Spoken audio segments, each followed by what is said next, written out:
Good morning, this is Jenny from Talk International, Talk Corporate Language Training, just doing a test, and welcome to our webinar that focuses on communicating effectively.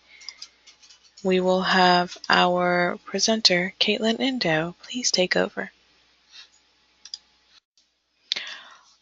Good morning, everyone. I hope everyone is doing well and you're having a wonderful morning. Now, today we wanted to have our webinar that would focus on communicating effectively. Now, I have Caitlin Indo, and she is an instructor. I will let her go ahead and present herself, and she will be able to take this on and moving this forward. Caitlin? Hello, everyone. Thank you very much. Again, my name is Caitlin Endo, and it's a pleasure to be with you today. I'm currently located in San Francisco, California, and I've been teaching English as a second language for 4 years. So there's a photo of me. So a little bit about me. Some of my favorite things include French fries, baseball, and Disneyland. So here at Talk, we believe that effective communication leads to understanding and respect among all people. To accomplish this, we strive to use language in authentic and meaningful ways. Through this webinar, we will strengthen your English fluency so that you can more effectively communicate at work and in the world. Today, we're going to focus specifically on speaking fluency. So my native language is English, and in college I started studying Japanese. So one time while I was studying abroad in Japan, I was asked by a Japanese woman how to get to a local school in Japanese. My mind absolutely froze. I couldn't even get a single no out of my mouth. And after what seemed like minutes of me just staring and soundlessly gaping at her, I pointed in a random direction, hoping the school was somewhere that way. Now, this was an extreme situation where I was literally speechless, but has something similar ever happened to you? You've been caught off guard and suddenly have to speak unprepared. You might feel panicked or stressed. Your brain knows the correct words to say, but nothing comes out of your mouth. Sometimes it even feels like your mind is working way faster than your mouth can. So one solution to this is improving your speaking fluency. So first today, we'll talk about the definition of fluency. What exactly does fluency mean? Next is why fluency matters. Why is fluency so important? There are many benefits of high fluency, such as confidence, multicultural sharing, and the ability to speak about diverse subjects that matter. Finally, we have 3 practical activities in listening, pronunciation, and grammar to help improve your fluency right here, right now. So a fun fact about me, I studied video game design in college, so I like to make my presentations very interactive. For those of you joining us live today, if you have any questions, please don't hesitate to type them in the chat. Also, I will be asking for participation at various points throughout the webinar, so please be ready to type in the chat. So first, what is fluency? According to the Webster Dictionary, language fluency is the ability to speak or write in a language easily and accurately. Fluency is just like this beautiful car, fast, smooth, and powerful. With high speaking fluency, you can speak quickly and smoothly without hesitation. Now there's another word that we often see together with fluency. That is language proficiency.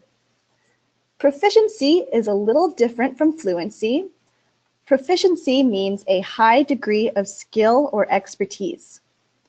Language proficiency means you know a wide variety of vocabulary and advanced grammar. And you need strong language proficiency to do well on many different tests. So what's the difference between fluency and proficiency? Let's go back to the image of the car. Proficiency is having a deep knowledge about cars. You know all the different parts, the brands, the models, the features. Fluency, on the other hand, is the ability to actually drive one. It's the same with language. Just because you know the English language or have proficiency doesn't mean you can easily and smoothly use it. Maybe you can relate to this chart. Some people are quite advanced, even highly proficient in English. However, they can only communicate using basic grammar structures and vocabulary. This is low fluency. To have high fluency means that you can quickly, smoothly, and accurately communicate at your current level of English proficiency. These bars are equal. This is high fluency. At this level, you would be able to effectively communicate in daily life, as well as in a few technical or specialized fields. This also means you can develop high fluency even if you have a low level of proficiency. A perfect example is when a child rapidly rambles on about their favorite character or toy. Their proficiency may be just a beginner, but their bars are equal. They are highly fluent. Fluency and proficiency positively influence each other. As you become more fluent, you will become exposed to new language that will make you more proficient. As you become more proficient, you will need to work on your fluency in order to meet your new level of proficiency. So on and so forth. This relationship between fluency and proficiency is why we at Talk value a communicative approach to language learning, so that students develop both proficiency and fluency at the same time. So, how is your English fluency? I actually want to test your fluency right now. Imagine you're at work and you walk into an elevator. Before the doors close, another person walks in. It's the CEO of your company. If you make a good impression, he or she will remember you when it comes time for promotions. We call this exercise the elevator pitch. You only have 30 seconds together in the elevator with the CEO. Can you express yourself smoothly and accurately on the spot?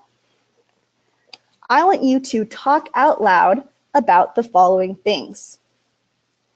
What do you do? Why does it matter? Why do you do it? And what's next? Okay, here comes the CEO. The elevator doors have closed. Do your best, try it out. I'm going to give you 30 seconds. Ready? Go.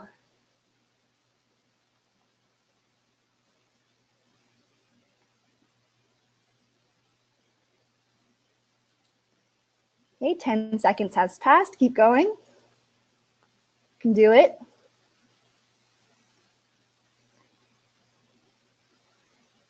Okay, 20 seconds has passed. A little more.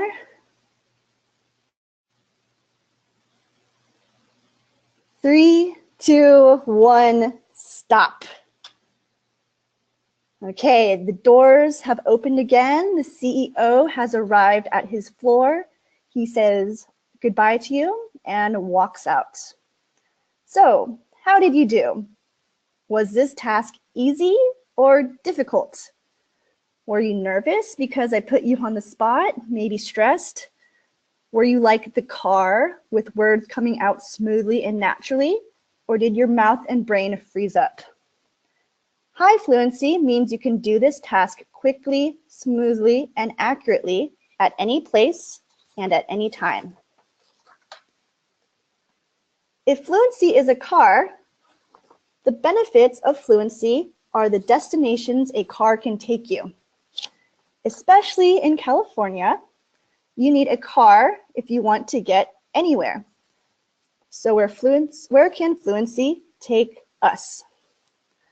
Fluency allows us to go into any situation and effectively communicate. Your confidence will increase. You will be able to communicate multiculturally, a skill all companies highly value. And finally, you will be able to talk about diverse topics that matter. So in the chat right now, for those of us watching, which one of these 3 destinations or benefits of fluency do you like the most?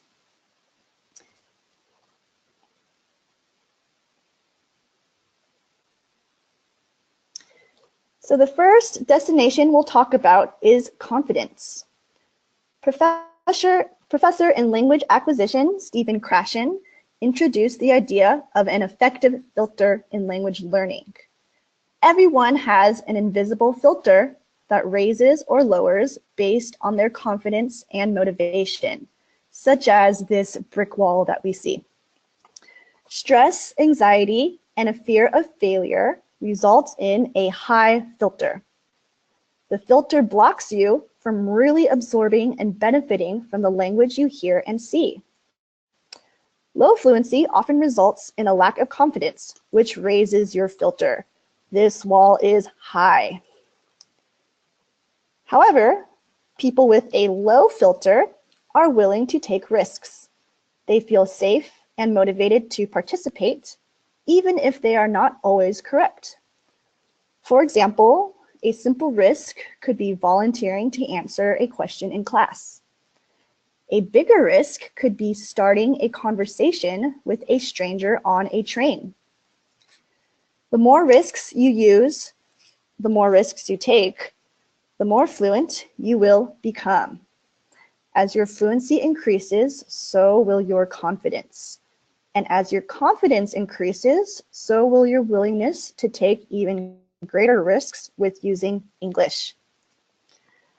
So let's try this out. Look at this picture. Do you know what it is? People with a high filter won't want to answer because it feels too embarrassing or shameful to be wrong. It's a silly activity, just a waste of time. However, we're going to practice having a low filter and we're going to try it out. So if you're watching us live, please type in the chat what you think this picture is. Take a risk. Even if you're not confident now, trust me, you will develop confidence over time.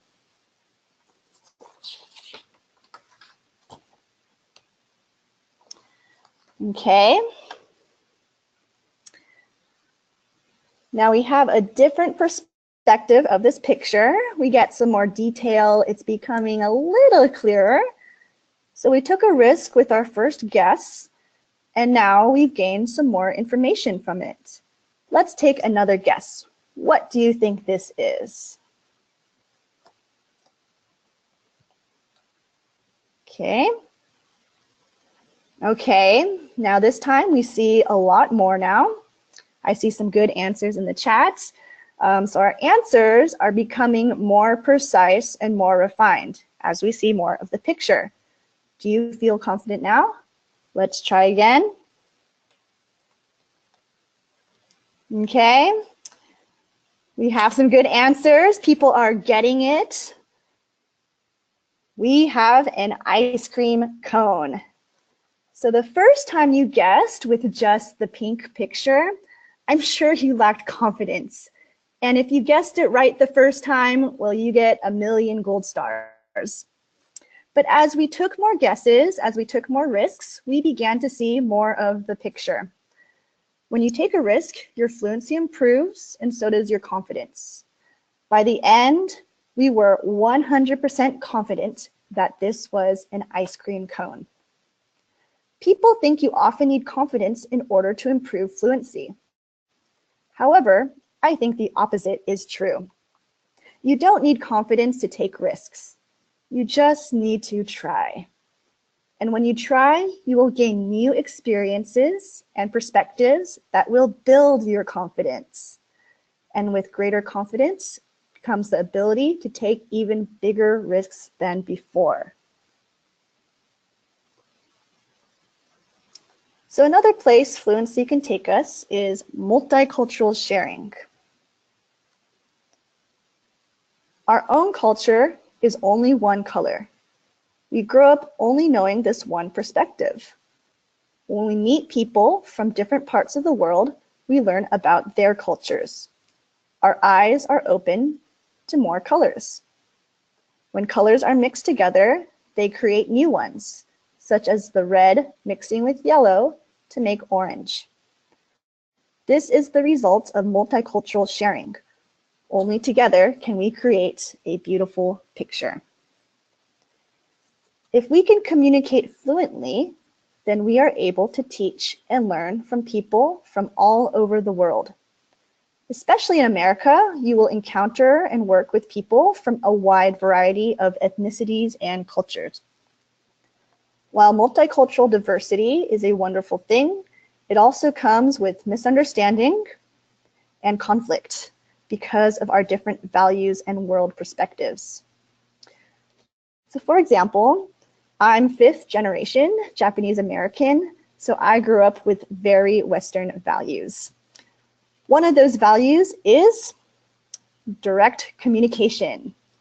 I prefer someone tell me things directly so we don't waste time and I know exactly what they are thinking, especially or even if the truth hurts a little.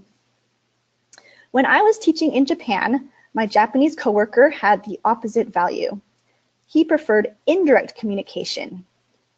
This looked like beating around the bush, hinting at his opinion, but not saying it directly. He did this in order to be gentle and considerate of my feelings. This drove me crazy. Sometimes I couldn't figure out what he really wanted because he would never say it.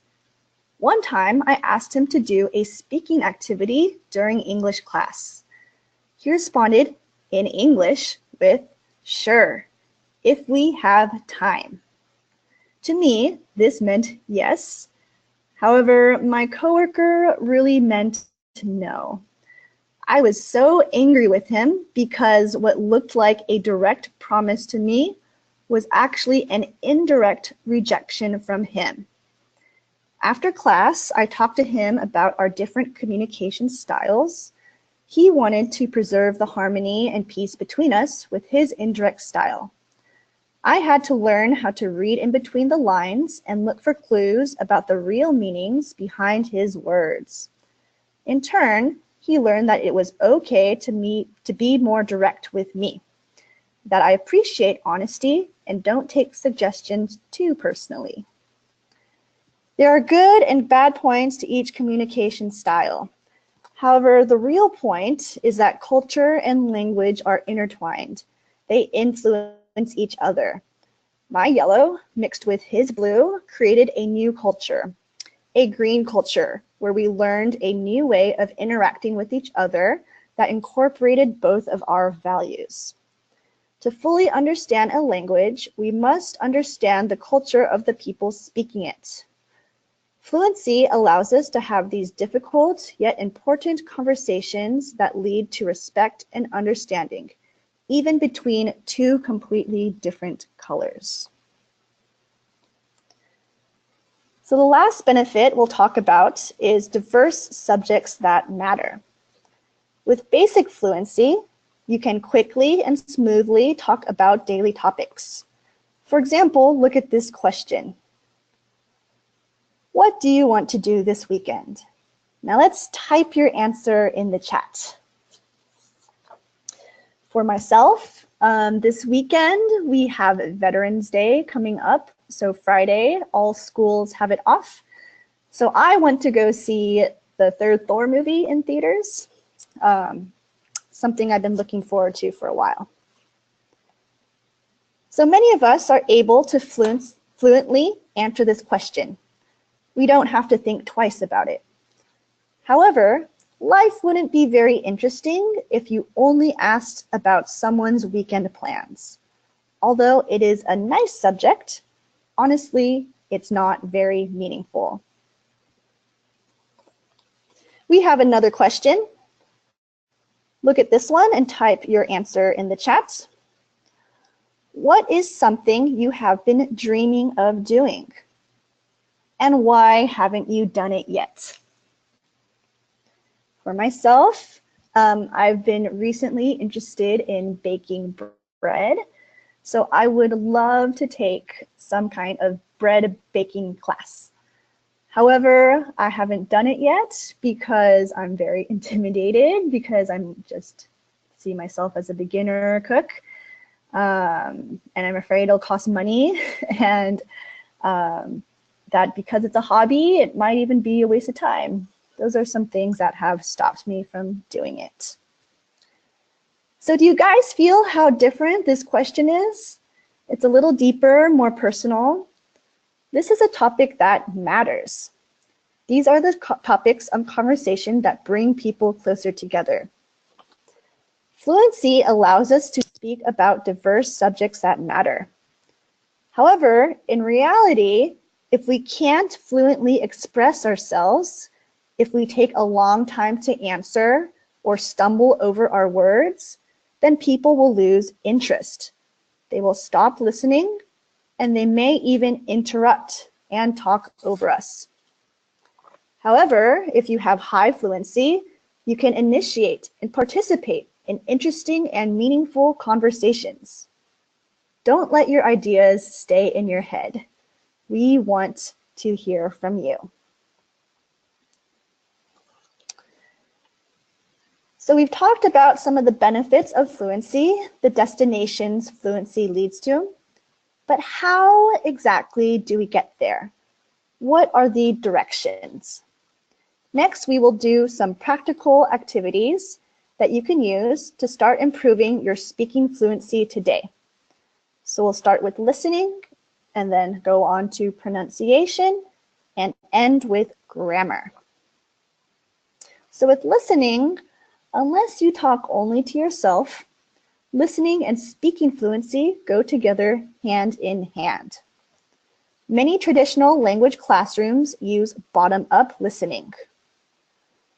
Bottom-up listening looks at the small building blocks of language, such as the individual meanings of vocabulary words and grammar structures. With bottom-up processing, you're a detective on the ground who looks at all the small details using a magnifying glass. With the brick wall, he can see all of the cracks, all of the grains, all of the small little bumps and details. To give us an example of bottom-up processing, try to read the following sentences backwards, starting from the right and going to the left.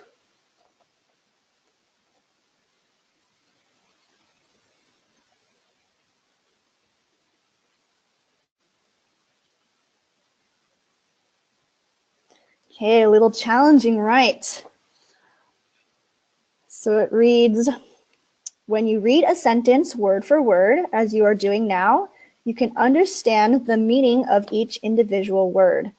However, it is difficult to understand the overall meaning of the passage.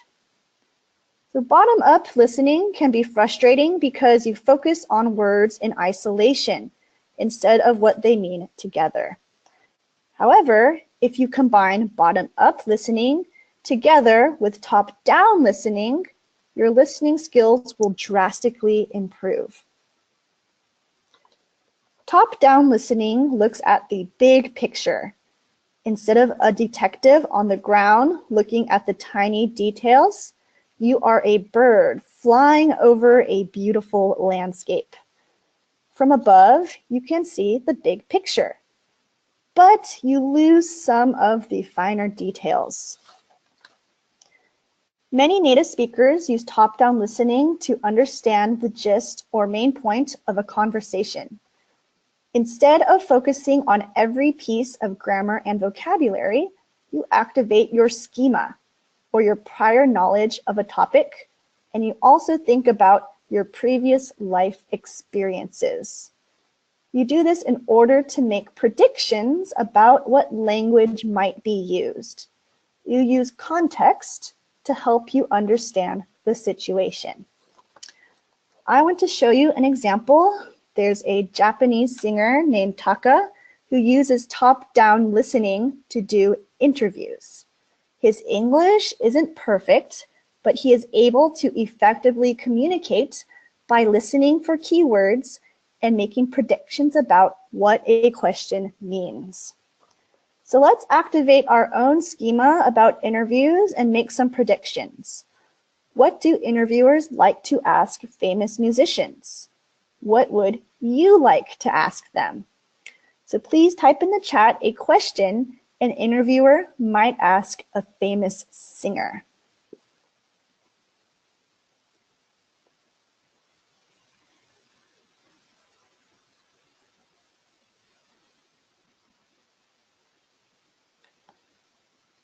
By doing some quick brainstorming, we can predict what language might be used in this situation.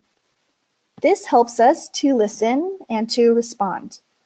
When the questions come, we then check whether our predictions were accurate or not. We then adjust and make some new predictions throughout the conversation. So we have some questions in the chat, and yeah, a lot of them are very similar, which is great. We're familiar with the situation. Maybe you've watched some interviews on TV or on YouTube. There's some questions that tend to come up over and over and over again. Excellent. We have, what is your favorite song? What is your greatest influence? Fantastic. So let's see what questions Taka is asked. First, I will say them and you will listen and try to answer. Since we are not all famous singers, it's okay to make up an answer. Be creative. A little warning, the questions are quite casual and colloquial, but use your knowledge of the situation and focus on the main points to help you answer the questions. Okay, so question 1, what are some of the bands on your iPhone that nobody would expect? Here's the question. What are some of the bands that are on your iPhone that nobody would expect? So Taka responds, on iPhone. He heard iPhone. The interviewer clarifies the question, what kind of music are you listening to? Oh, actually, we are not listening to heavy music like country music. And actually, our favorite song is 1,000 Miles. So even though he didn't quite understand the full meaning of the first question, he was able to give an appropriate response based on his top-down listening. And those highlights are the keywords that he needed to answer the question. Great, we have an Arctic Monkeys fan. Excellent. Okay, next question. What are some of the influential bands for you guys? What are some influential bands for you guys? So Taka's answer, I think it's Good Charlotte and Linkin Park. So again, the key words, there's only 2, bands and you. If you only understood those 2 words, you can still answer the question. You know they're probably asking about bands you listen to or maybe bands that inspire or impact you. And so he's able to give a good answer. Okay, last question. What can we expect from you guys in the future? What can we expect from you guys in the future? Taka's answer, touring, about touring, go back to Japan, and then we have 2 shows. We got 2 shows. Then we're going to Russia, then Europe, and Asia. So the key word is future. So Taka is talking about what's happening now in his immediate future. He's on tour with his band, which means they're traveling around to different places and they're giving concerts. So they're doing a lot of concerts all at once. They're on tour. So Taka uses top-down listening to understand the main idea of the questions. Even though his English is basic and does have mistakes, in the actual interview video, he answers very quickly and smoothly. It's a very seamless conversation. He communicates fluently. If we can hear the keywords and guess what is being said based on context, you too can fluently communicate without understanding 100% of the conversation. So another way to improve your speaking fluency is by practicing your pronunciation. Your pronunciation needs to be clear enough that people can understand what you are saying. The more smoothly and accurately you can physically speak, the more fluent you will be. If you're thinking a lot about how you are saying words, the shape of your mouth, the position of your tongue, your breath, the sounds, then it can get in the way of fluency. We want pronunciation to be quick, smooth, and accurate. A great way to improve your pronunciation is by shadowing. Shadowing means listening to native speakers of English and trying to copy or mimic exactly how they speak. This is more than just listening and repeating. You want to focus on every detail: the rhythm, intonation, pauses, and sounds of each word. If you can hear it, you can say it. You want to listen to a short clip a few times so you can really hear the pronunciation. Then try your best to copy it. For example, listen to this, and then I will say it after. It's important to hire people who fit in with the team. Listen one more time. It's important to hire people who fit in with the team. Then you say it. It's important to hire people who fit into the team. Okay, how was that for you? We're not just saying it, it's important to hire people who fit into the team. We really try to listen to every part of how it is said. When you become really good at these short clips, then you can try longer clips and try shadowing as soon as words are spoken. I really like to use podcasts while I'm driving, and I actually do this to help me improve my Japanese pronunciation. So for example, I will play another clip and I will shadow as soon as I am able to. I didn't raise my concerns in the meeting because I didn't want to rock the boat. See how I was able to repeat that as soon as I heard it? Now you give it a try. I didn't raise my concerns in the meeting because I didn't want to rock the boat. Okay, it takes some getting used to, but you will really be training your ears and your mouth to have really amazing pronunciation.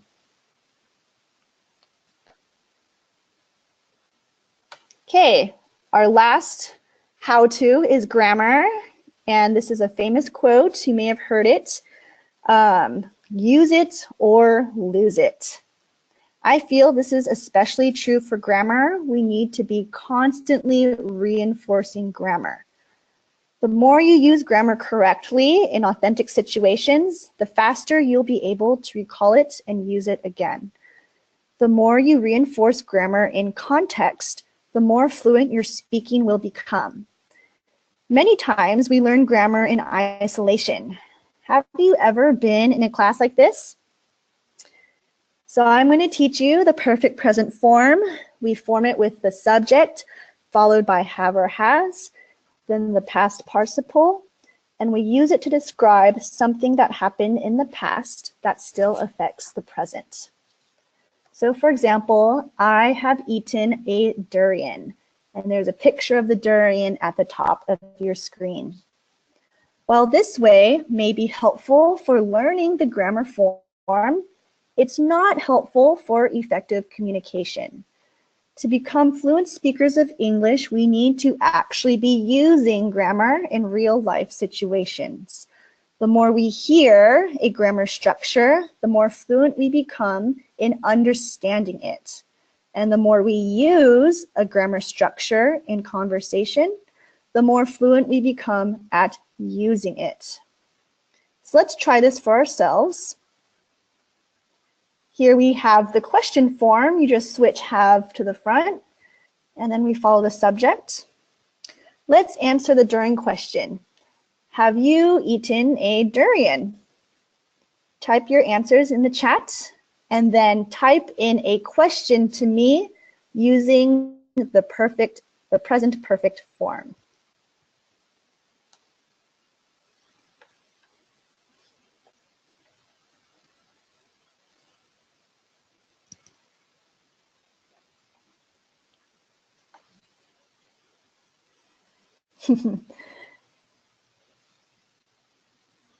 So durian is a type of fruit. It's okay if you don't know. That means that you have not eaten a durian. So I have a question. Have you worked before in Japan? Yes, I have. I worked in Japan for 3 years. How about you? For people watching, have you worked before in Japan? Or have you worked in a different country before? So if you're by yourself, you can still reinforce grammar in context. It just takes a lot more initiative and discipline because you have to have a conversation out loud with yourself. For example, it can look something like this if you're practicing on your own. Have you ever eaten a durian? You respond to yourself, no, I haven't. I haven't heard of it before. It's a fruit that's very smelly. Oh, interesting. Have you ever tried one? No, I haven't. I want to try one someday. Speaking about strange foods, have you tried Hawaiian pizza? So reinforcing grammar in isolation or by yourself should be a preparation step and not the final solution. That being said, the best way to reinforce grammar and therefore improve our fluency is to consciously and purposefully use a grammar point during an actual conversation with people. And if we highlight here, you see all the times that we use the present perfect form. If you use it like this, then these are the types of conversation that remain with us and help us to move grammar from short-term memory to long-term memory. So today we talked about 3 benefits of fluency: confidence, multicultural sharing, and diverse topics that matter. We also talked about 3 practical steps for getting there: listening, pronunciation, and grammar. While you can still work on your speaking fluency alone, you will improve much faster in a group setting. This gives you language input so you can improve your pronunciation and you can improve your listening skills. It gives you the opportunity to talk and take risks with speaking and using different grammar and vocabulary. And most importantly, it gives you immediate feedback if your words are being understood by the other person or not, how fluent you actually are. So find a partner or a group of friends and get speaking. So I wish you luck in your future studies. Please continue to work hard and improve that fluency. So that next time, we'll see you presenting the next talk webinar. Thank you very much, Caitlin, for the presentation. It was a pleasure, and we do hope that should you or anyone you know would like to participate in any future webinar, please shoot us an email at corporate@talk.edu and or, of course, register for one of our courses. We always have special promotions. We are more than happy to assist. And thank you for attending today. Have a wonderful day.